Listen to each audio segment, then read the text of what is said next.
So welcome to all of you. What a great crowd today, and to everybody watching online all around the country. Even got a shout out to Al Mahesh, who is watching from India today. And of course, it's probably around midnight there. And speaking of that, we have one guest today that came all the way from the Netherlands and got to bed at 3 a.m. last night and somehow is awake. So I'm glad you guys are playing, and I'm glad that he had some caffeine this morning. So good to have you, Jord, all the way from the Netherlands. Thank you. Yeah. Hard to believe. 1 week. 1 week from today is Palm Sunday, when Jesus of Nazareth did his final journey into Jerusalem, and Jerusalem metaphysically stands for peace. And I don't know about you, if I'm thinking right, we can all use more inner peace, which is what the daily word was about today, as you heard. And can the world use more peace? So today we get to make that happen right here today. We don't have to wait till next week with our very special speaker that we have, that I'm introducing you today. Brian Lottman is an American monk, or a traveling monk, and an American Sadhu. And what that means is, I'm going to let him tell you exactly what that means, because it's fascinating as he tells me about his life. So I'm so excited that Brian's here today. And Brian has spoken to hundreds of churches, all the way to yoga centers, schools, to healing centers. And he brings that what I call, for lack of a better phrase, an energizing peace. It's like I feel energized, but I feel the inner peace at the same time. And as Brian, you can go ahead and come on over and start setting up here, because I know you have to do a little bit of setup. But Brian is very knowledgeable about many world religions and spiritual traditions, especially ancient Vedic wisdom from India, speaking of India, and speaking of old-time religion, very knowledgeable with many of those. And he also will be working with us today at 1:30. So if you really resonate with what he's doing today, you can go to lunch and then come back at 1:30 and take part in that. And if you're not going somewhere to lunch, you can hang out with us from after our service to about 12:30. We're going to have snacks, coffee, tea, water, that type of thing. And then our music team has to rehearse in there. So if you do hang around a little longer, you have to be really shh, or you have to join the choir. So that's from 12:30 on. And so please give a warm welcome to Brian Lottman.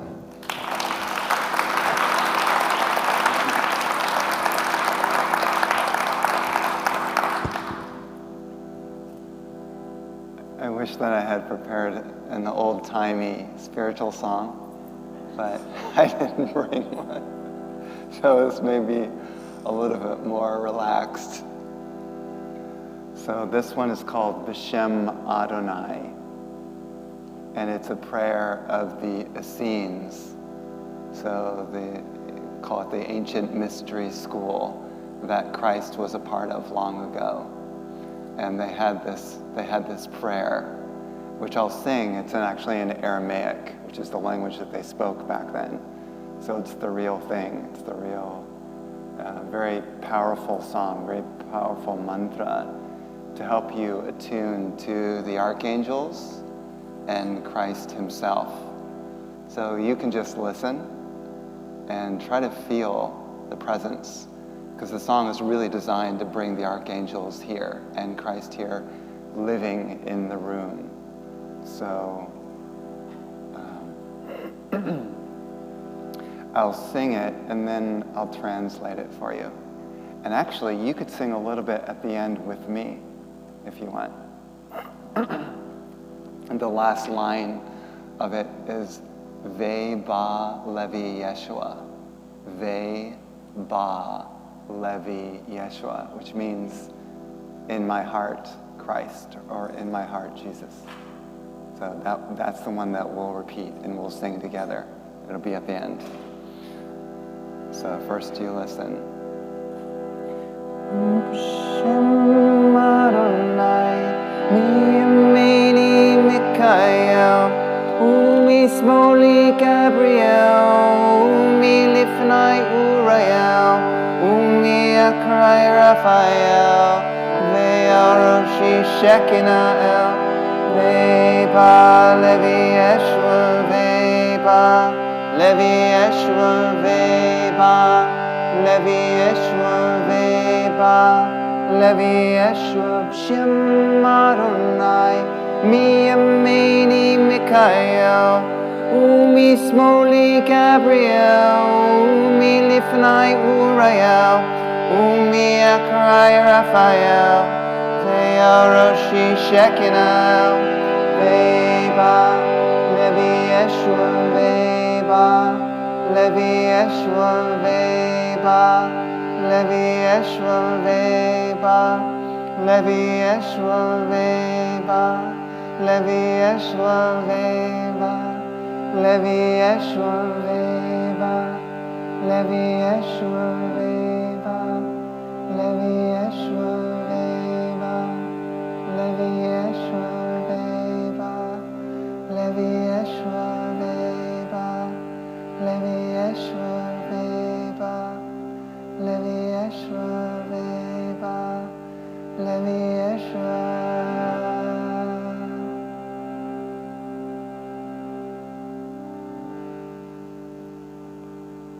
In the Lord's name. On my right hand, Michael, or Archangel Michael. On my left hand, Archangel Gabriel. Before me, Uriel, Archangel Uriel. Behind me, Archangel Raphael. And above me, Shekinah, who is considered as the goddess principle, the goddess of wisdom.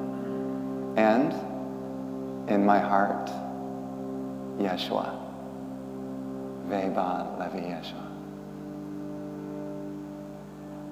And that indeed is the theme of my talk today, Veba Levi Yeshua. In my heart, the Christ.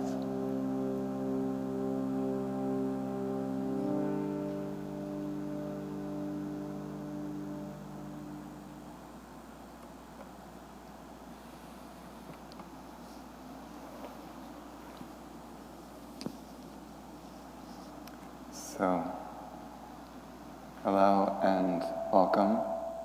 Namaste.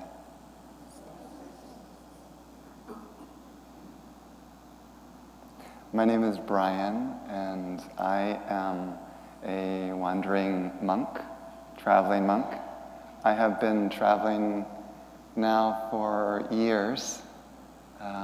Originally, it was my spiritual teacher, who actually I lit a little candle for. He may not even notice by the flowers here. I thought just to honor him, because he's the reason why I'm here. I met him originally in 2008, and I had a sort of amazing experience where it was in New York City in a little bookstore. About 60 people showed up to this spiritual gathering. It was a weekend retreat. And so as he's walking into the room, before I even see him, I'm already crying. Tears are just flowing down my face. I was so moved. I hadn't even seen him. No idea. And yet, I felt my heart was so full. That's a sign. You know, if that happens to you, that's a sign. So after that, I followed his guidance. And he's the one who's really helped me to connect with Christ, the energy and the presence of Christ. He's been kind of like my spiritual guide in developing that. So for about 4 years or so, I was working really hard to open my heart, clear my heart, so I could actually feel love, you know? And in 2012, I had a meeting with him in which I remember it was in Miami, Florida. at a retreat, and he said to me, "Okay, Brian, now you've done enough work. It's time for you to renounce your old life and set out on the road for 3 years and share this energy with others." The presence, if you want to call it that. The Holy Spirit, that's another name for it. There's many names. And I said, yes, of course. I'm happy to serve. So then what did I do? And that was a 3-minute conversation, very short. Then I went home to, happened to be Austin, Texas, near here. That's where I was living at the time. And I had like a little garage sale in my room. And I gave away pretty much the majority of my material things. And then I sold my car. And then I also, at that time I was running a financial planning business. And I got rid of the financial planning business, which I had developed for many, many years, at that time over a decade. It was about 12 years. And then I bought a van, put a bed in the van, and then I set off into the sunset. And so now, just recently I happened to call Reverend James and say, "Hi, I'm a traveling monk. Would you like me to speak at the Sunday service?" And I was so surprised. He was so happy, because I get mostly, funny enough, and this is honest truth, I mostly get no's. People are either too busy or, just, they don't really understand what I'm doing. They don't really get it. So, because it's hard to explain. How do you explain a sort of spiritual transmission that's invisible?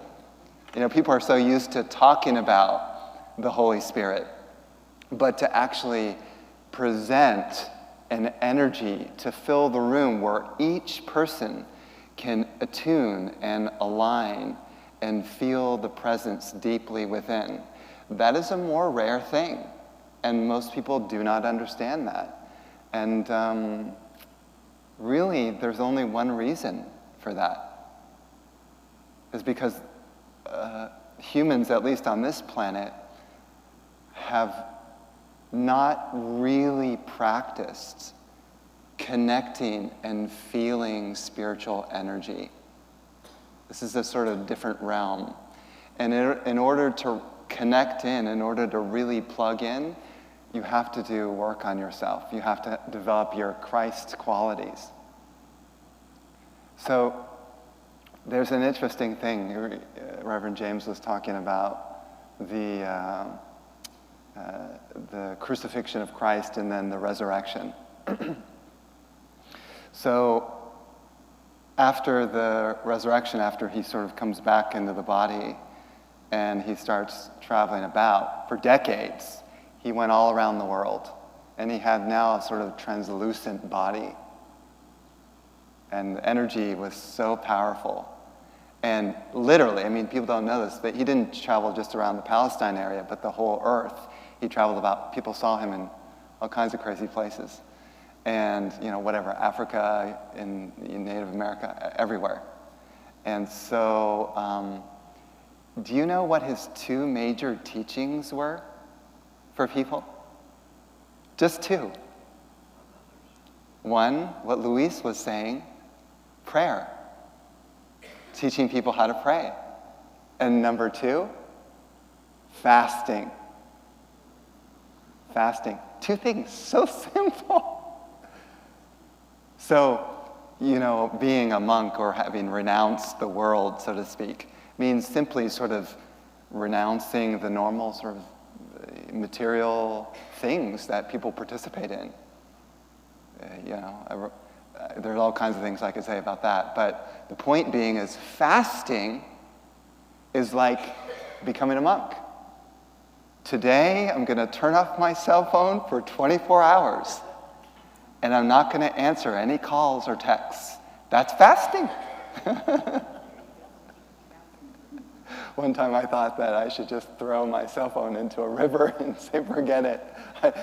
You're not my God! Because, we're always drawn to our cell phone and the text and the phone calls and all that, internet.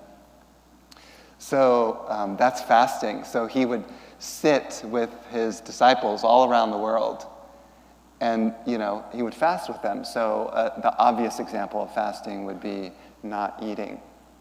So he'd say, okay, for the next 3 days, we're just going to drink water, and that's it. And then they would be doing their prayer, right? And what is prayer really? You ever think about what is prayer? Prayer is intention. What do you want in your life? What is it that you really desire? What are you thinking about all day? And that's what you're going to get. That's prayer. You have to be really careful about what you think about, because it comes to you. Right? If you're thinking, gosh, I wish I had a Mercedes, wouldn't that be great?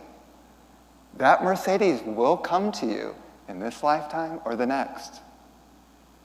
If you're thinking, I want God, that is what I want. He, she will come to you. That's your prayer. What do I want? It's an intention. So like here, I'll give you an example. Something that you can experience for yourself. You ready? Okay. So we're going to set the intention to activate the Christ energy in the heart. Right? Because it is an energy, it is a presence. It's not necessarily a doing, like, oh, if I serve this many people or help this many homeless, then I'm a Christ or something like that. When you connect to the presence, the natural service orientation just occurs when this gets opened. You become a natural humanitarian. You'll just be sort of flowing with the energy of your own heart, right? So this is a simple example, and the reason why I'm bringing this up, just in case you'd like to connect to the presence of Christ in your own heart, and do it as like a regular spiritual connection. So first, you just place your right hand over your heart like this, and then the Aramaic word for I am love is Inanna Rachma. Good words to remember. Inanna Rachma. Yeah. Be careful not to spit on your neighbor. Say that. So, which means I am unconditional love. Right? So here's what you do. We're going to have our intention to tune in and feel the vibration or the energy or the presence of this statement or this mantra, if you want to call it that. So that's the prayer. And you take a deep breath into your heart and then speak the words. Inanna Rachma. And then you're breathing out all the air. And then you take another deep breath into the heart. Inanna Rachma. Try it again. Another deep breath. Inanna Rachma. Breathing out all the air. And then another deep breath, breathing the light there. Inanna Rachma. Deep breath in. Inanna Rachma. Again, breathing into the heart. Inanna Rachma. Let's just do it 3 more times. Breathing the light into the heart. Inanna Rachma.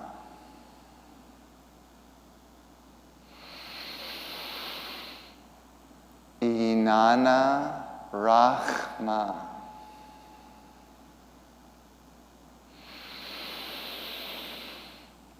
Inanna Rachma. And then relax your hands, relax your arms completely. And just notice. Notice the change. I mean, literally, the room changes. Your inner being shifts. It's an activation of this energy center.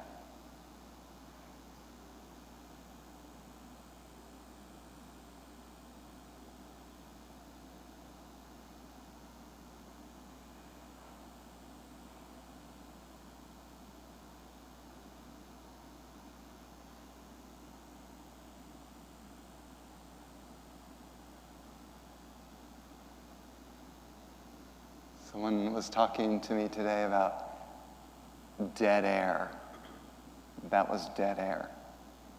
No sound, silence. And that is where you touch your Christ. Again, I'll repeat. There's no doing to get somewhere.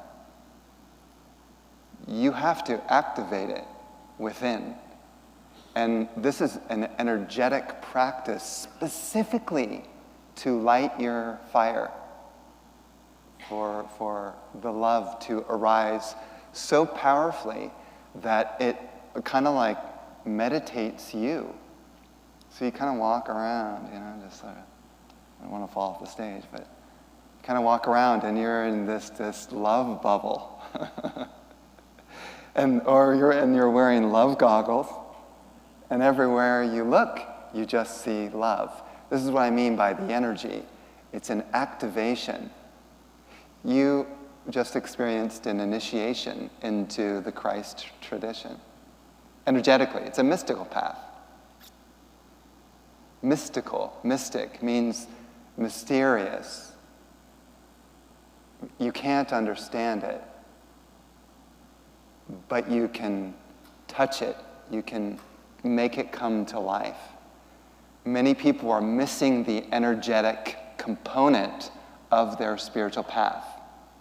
They read many, many books.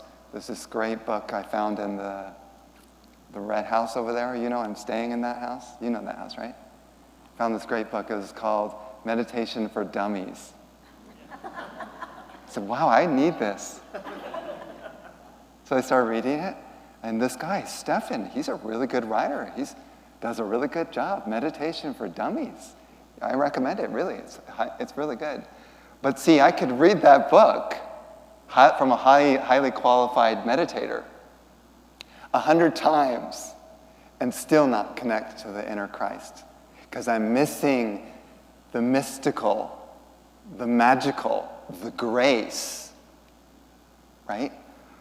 I want to share the graceful factor of the Christ, not just words, not just actions.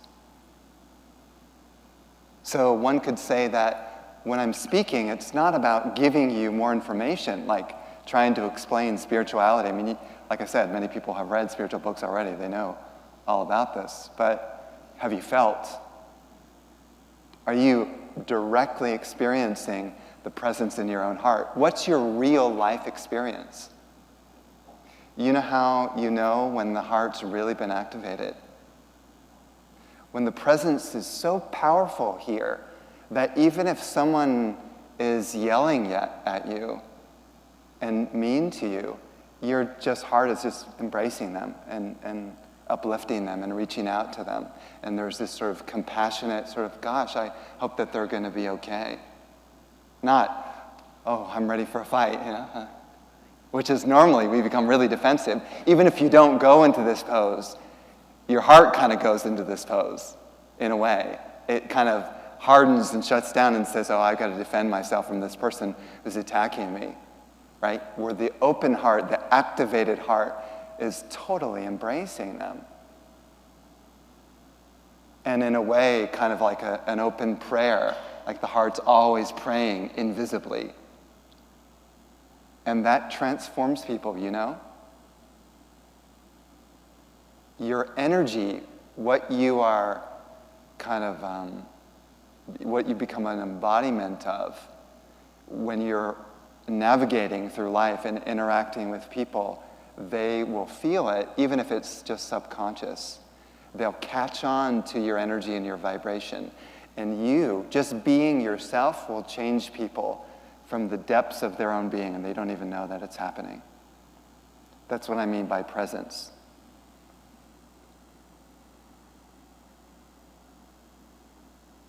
Another good example,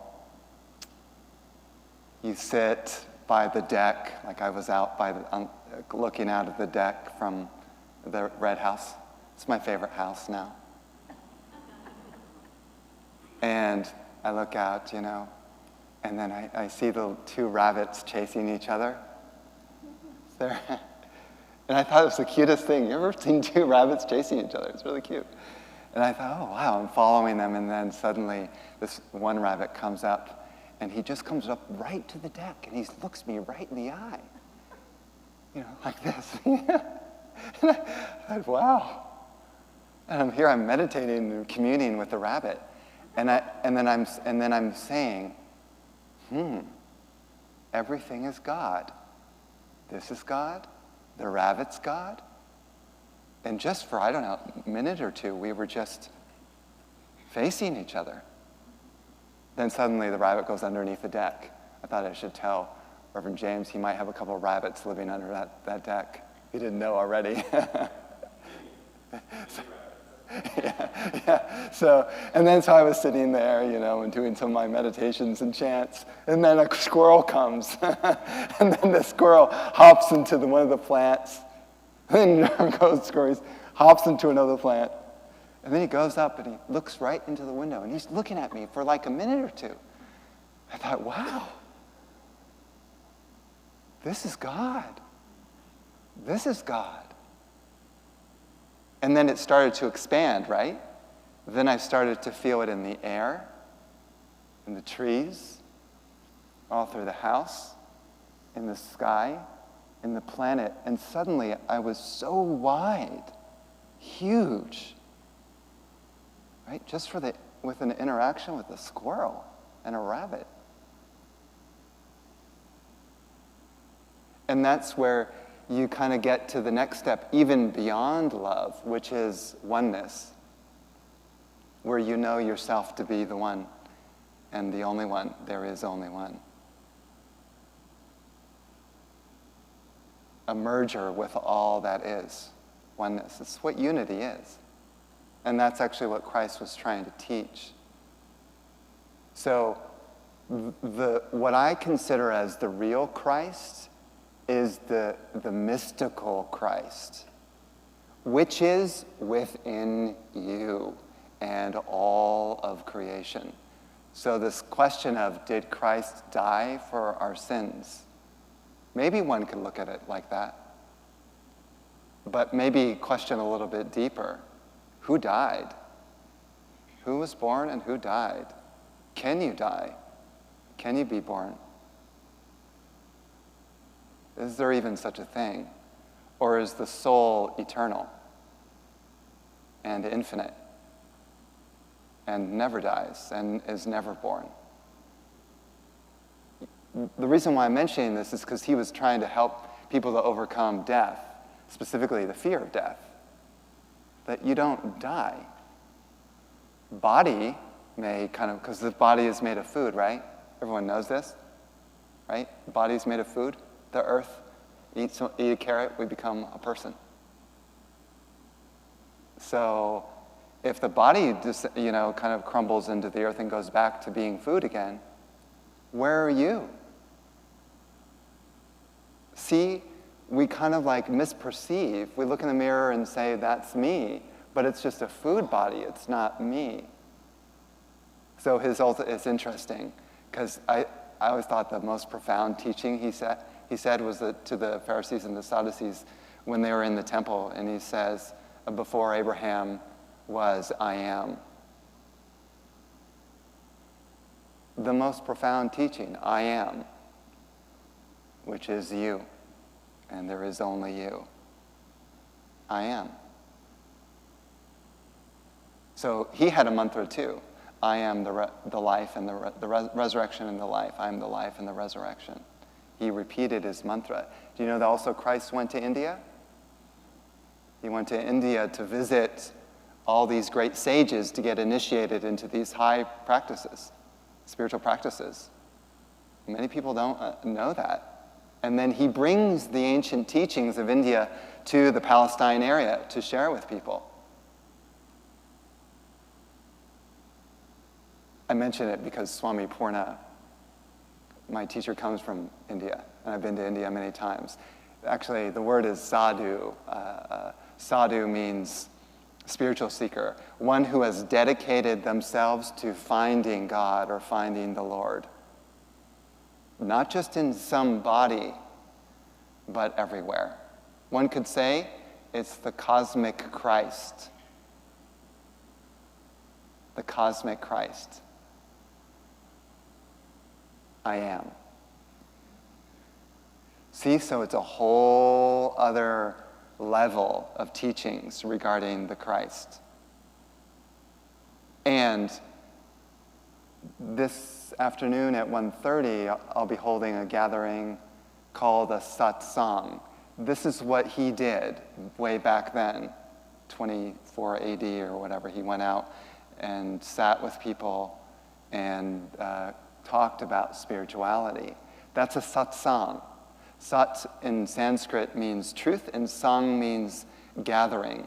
So you gather in truth, and you bask in the holy vibration of the gathering. And you just absorb it. It doesn't matter what's being said, really. You just feel. You feel it. You become more and more subtle until you feel yourself merge. That's satsang. So this has been done. What we're doing here this afternoon it's been done for thousands and thousands of years. Not a surprise. And so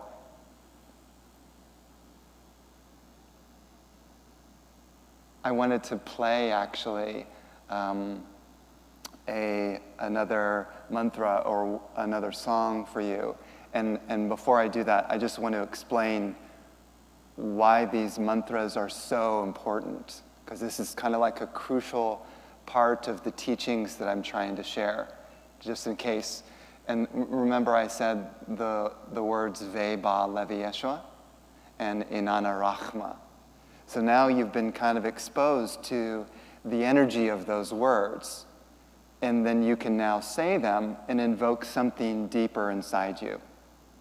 So that's the idea. A mantra is a power word. You've heard the word, in the beginning there was the word and the word was God. Everyone has heard that one? That's mantra. In the beginning, I am, the word is God. So the holiness gets infused into the word. And then when you speak the word, that holy ground arises. And you become purified, you become cleansed in the energy in that presence. So it's literally a transmission that will purify the cells of your body, purify your thoughts, your emotions, your intellect.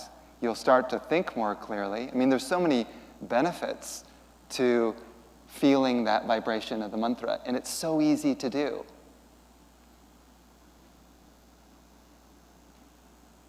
Right? The words Inanna Rachma, I mean, everyone can do that. So the tools for me are crucial, not just coming to a talk and being inspired to follow Christ or follow the spiritual path or something like that. It's so much more than that. It's important to have power behind your spiritual practice, that what you're doing is actually making a difference in your energetic being, like that it affects you on a powerful level. So I started my spiritual path by literally going to visit saints all over. I call it a saint chaser. And you know what I would do? Simply go and sit in silence with the saints and just bask in their energy. That's it. They didn't have to say. In fact, there was one, Mount Madonna in California, Northern California, where he literally was silent and had been silent for 40 years. That was his spiritual practice. And you know how he communicated with people? Well, chalkboard, he would write his messages. People would ask him questions, and he would write down his answer. But he didn't need to say anything because he was an embodiment of the presence itself. And I knew right away when I walked in, I could feel the upliftment. No need to say anything. Words, unnecessary. And that's why the silence is so important after chanting the mantra. Then you meditate upon it and you dive into the vibration. Let it sort of consume you. And then you become that vibration, that energy, that presence.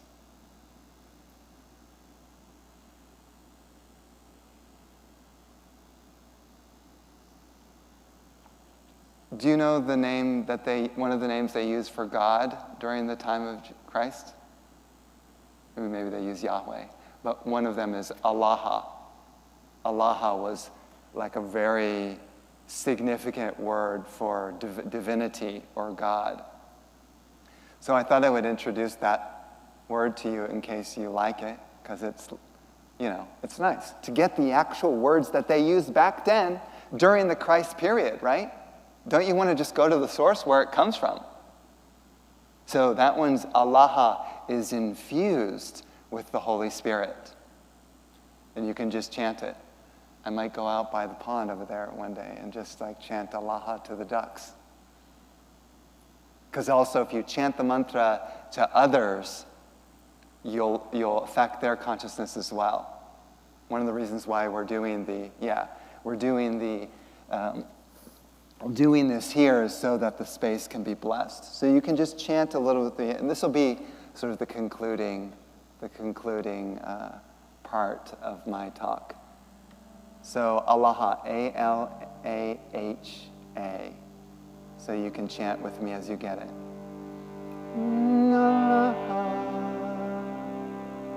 Allah, Allah, Allah, Allah,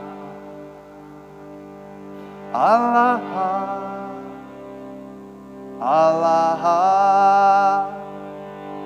Allah,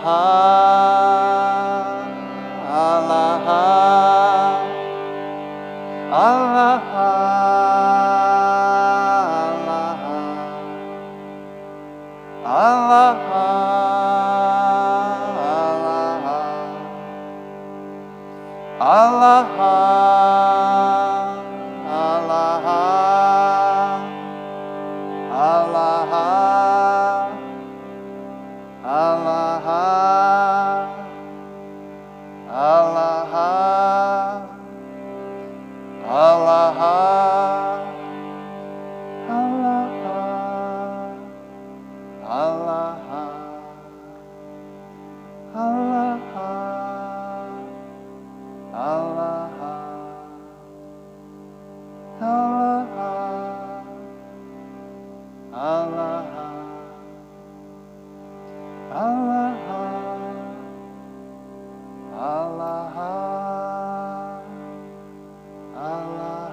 Namaste.